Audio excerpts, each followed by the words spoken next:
नमस्कार दोस्तों, जय श्री कृष्ण। कैसे हैं आप सब? उम्मीद करती हूँ खुश होंगे, सुखी होंगे, संपन्न होंगे। आज के वीडियो में दोस्तों बहुत बढ़िया जानकारी मैं आपको देने के लिए जा रही हूँ। यदि आपके घर में ऐसी महिला है तो आप सच में बहुत ही किस्मत वाले हैं।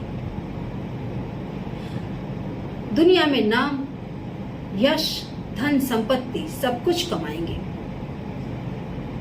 और यदि ऐसी महिला नहीं है तो जो महिलाएं हैं वो इस टाइप की महिला बनने की कोशिश करें।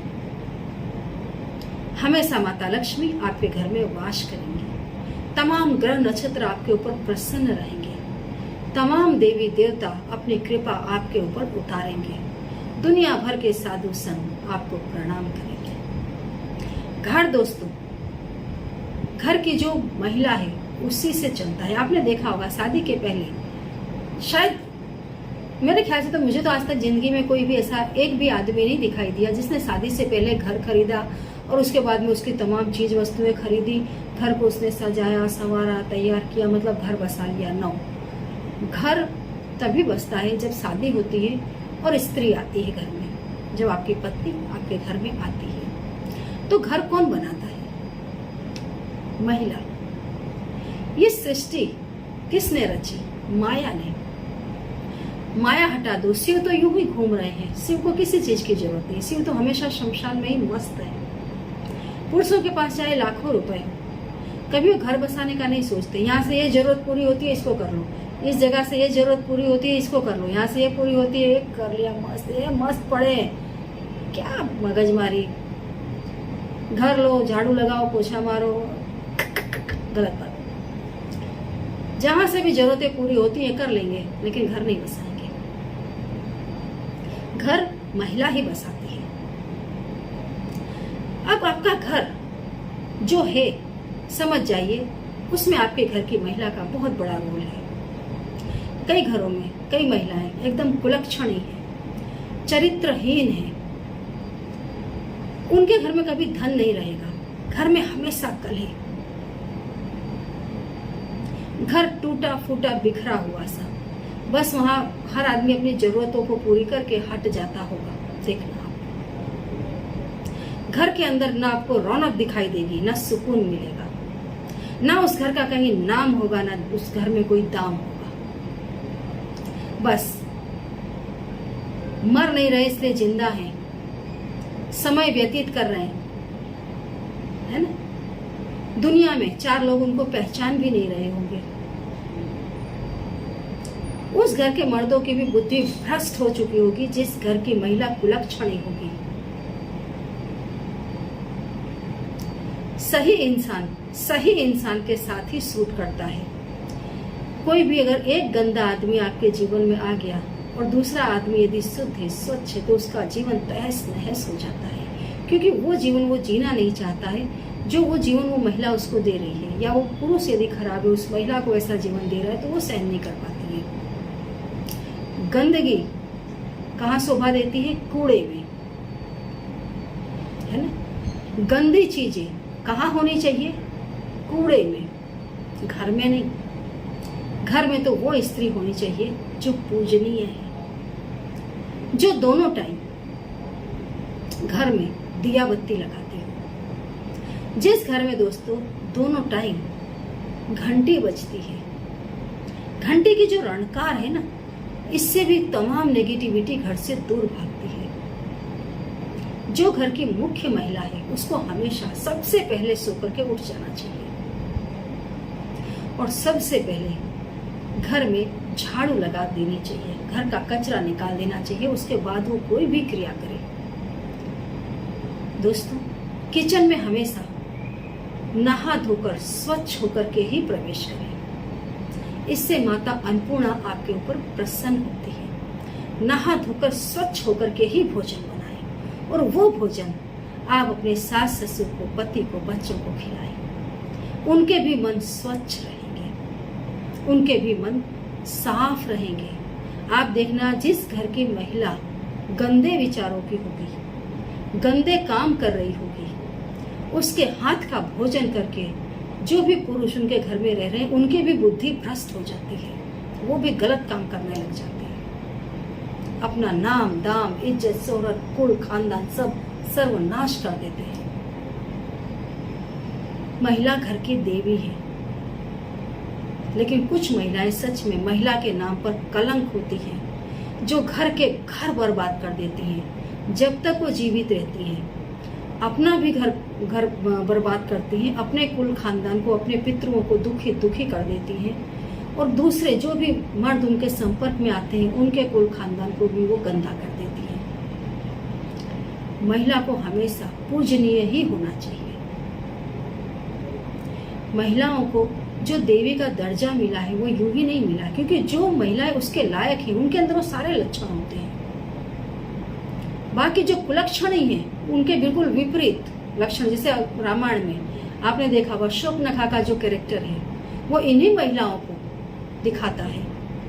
स्वतंत्र और स्वच्छंद जिंदगी, कोई नियम नहीं, कोई कानून नहीं, सिर्फ भोग और विलास, है ना। जो चीजें दोस्तों कीमती होती है, बहन बेटियां बहुत कीमती हैं, इसलिए उन्हें घर के अंदर संभाल कर रखा जाता है।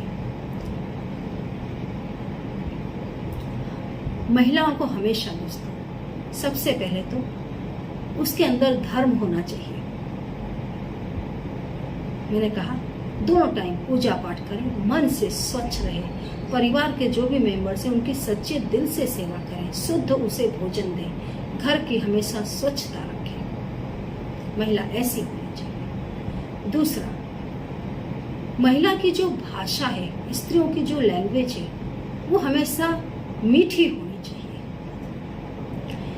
मीठी भाषा दोस्तों सबके मन को शांति देती है। कितनी भी बड़ी प्रॉब्लम हो गई हो आपके घर में, लेकिन यदि आपके घर की महिला की वाणी मीठी है और अपनी मीठी वाणी से आपको जब समझाती है, बड़ा टेंशन भी उतर जाता है। मृदुभाषी होना बहुत जरूरी है। कर्कश वाणी बोलने वाली महिला राक्षस जैसी दिखाई देती है। आप देखना कभी, कई महिलाओं को तो दोस्तों देखने के बाद घृणा हो जाती है कि ये महिलाएं तो महिलाओं पर कलंक है। और वहीं पर कई महिलाओं को आप देखेंगे, कितनी ही ऐसी स्त्रियां हैं जिनको देखकर आपके अंदर से लगेगा कि हाँ, ये देवी ही है। अपने घर को, परिवार को ऊपर उठाओ। हमारे घर को, हमारे परिवार को नाम मिले, यश मिले, प्रसिद्धि मिले। हमारे घर के जो भी जेंट्स हैं, बच्चे हैं, उन्हें सही शिक्षा दो। वो तो अपने धर्म से भटक जाएं, गलत काम करने लग जाएं, ऐसा घर के अंदर माहौल कभी क्रिएट ना करें। शुद्ध रहें, साफ रहें, सच बोलें, सच के लिए खड़े रहें। सत्य में बहुत शक्ति है, हमेशा उसको पकड़ करके रहें। तीसरा दोस्तों, महिलाओं के अंदर धैर्य होना चाहिए।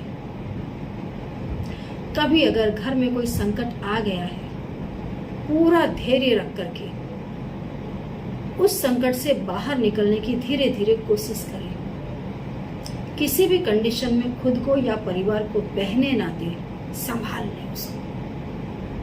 पूरी ताकत से संभालें अपने परिवार को जब भी कोई बड़ा संकट आ जाता है।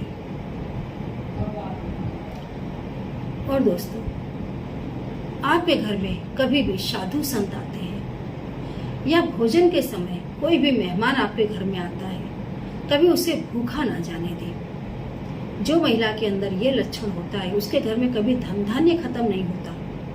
कई महिलाएं दोस्तों सुनती हूँ, बहुत दुख होता है, सुनकर शर्म भी आ जाती है कि सच में महिलाएं ऐसी हो सकती हैं। पर है हमारे समाज में कुछ एक ऐसी महिलाएं। अभी कुछ दिन पहले एक महिला थी, काफी वृद्ध थी। उन्होंने कहा, मेरी बहू मुझे पूरा खाना देती ही नहीं है, उसको जितना देना होता है बस वो निकाल करके उतना दे देगी, बाकी का पूरा खाना वो उसके परिवार को लेकर अलग बैठकर खाती है। अब उसका परिवार मतलब क्या? उसका परिवार मतलब इस महिला का लड़का, जिसको इसने जन्म दिया, पाला पोसा बड़ा किया, और ये लड़का अगर उस महिला के साथ बैठकर अलग से खाना खाता है तो इसी को पहले मर जाना चाहिए, उसको तो बाद में मरना चाहिए। जो लड़का अपने माँ बाप के लिए कुछ ना कर सके और अपनी माता को इस तरीके से भोजन दिया जा रहा है बाहर, तो पहले तो उस लड़के को ही मर जाना चाहिए। क्योंकि यह धर्म विरुद्ध है। लेकिन जहां ऐसे लड़के हैं वहां स्वतंत्र और स्वच्छंद महिलाओं का राज होता है। मैंने खुद दोस्तों ऐसे लड़कों को देखा जो अपनी माँ की, मैंने ऐसी महिलाएं देखी जिन्होंने अपने पूरा जीवन मजूरी काम करके जिन लड़कों को पाला पोसा बड़ा किया, अंत समय में वो महिलाएं तड़प तड़प करके उन्होंने शरीर छोड़ा और कोई लड़के उनके बाजू में खड़े नहीं हुए। और जब लड़के इतनी निम्न कक्षा के थे तो बहुएं कहाँ से खड़ी होंगी। तो ऐसी स्त्रियां, ऐसी बहुएं जब घर में आ जाती हैं तो उस परिवार का, उस कुल का, उस खानदान का विनाश हो जाता है। कभी भी भोजन के समय यदि कोई बाहर का भी व्यक्ति आ जाता है, कोई भी अतिथि आ जाता है, अतिथि किसे कहते हैं? जो बिना तिथि के आता है, अचानक आ जाए, उससे भी भोजन कराएं। परिवार के लोगों को तो करवाना ही है, अतिथि को भी कभी भूखा ना जाने दें। मैं भी भूखा ना रहूं, साधु न भूखा जाए, है ना। भगवान से भक्त प्रार्थना करता है, हे प्रभु मुझे इतना दे देना कि मैं भी भूखा ना रहूं, साधु न भूखा जाए। कभी आपके घर में कोई भी व्यक्ति आता है, उसे भूखा ना जाने दें। यदि इतने भी लक्षण तो बहुत ही अच्छे, लेकिन इतने भी लक्षण आप कायम कर लेंगे तो आपके घर में देवता खेलेंगे। आपको सच में करोड़पति बनने से कोई नहीं रोक सकता। बन के देखिए, कोशिश करें। और जिस घर में ऐसी महिलाएं हैं उसकी इज्जत भी करें। ये नहीं कि महिला में कोई अच्छा लक्षण है तो सिर्फ आप उसका यूज ही करते जाएं, उसे धोखा दें ना, उसे झूठ बोलें ना, उसकी भी आप इज्जत करें। तब दोस्तों घर का उत्थान होता है। ताली हमेशा दोनों हाथों से बजती है। महिला भी अच्छी बने, बहुएं भी अच्छी बने, बेटियां अच्छी बने और परिवार उसकी अच्छाई की इज्जत करे, उसको महत्व दे। तब आप देखो, जहां नारी की पूजा होती है वहां तमाम देवी देवता खेलते हैं, है ना। यत्र नार पूज्यते तत्र देव रमन्ते। छोटे छोटे से लक्षण आपके जीवन को संवार देते हैं। ऐसे ही बने। जय श्री कृष्ण।